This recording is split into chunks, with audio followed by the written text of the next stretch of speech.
জুমার দিনে আমি 3টা আমলকে বেশি গুরুত্ব দেই। 1 নাম্বার হচ্ছে সূরাতুল কাহফ, যেটা আপনাকে মাসিহুদ দাজ্জাল থেকে বাঁচাবে। 2 নাম্বার বেশি থেকে বেশি দরুদ পড়া, এই দিন দরুদ পেশ করা হয় নবী সাল্লাল্লাহু আলাইহি ওয়াসাল্লামের কাছে। আর 3 নাম্বার এটা যেটা আপনাদেরকে শেয়ার করছি, সেটা হলো আল্লাহ রাসূল সাল্লাল্লাহু আলাইহি ওয়াসাল্লাম বলেছেন, কেউ যদি জুমার দিনে সকাল সকাল গোসল করে, আর্লি মর্নিং গোসল করে ফেলে,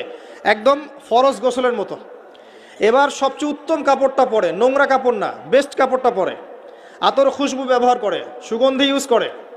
সুগন্ধি ব্যবহার করে সে সকাল সকাল পায়ে হেঁটে মসজিদে যায়,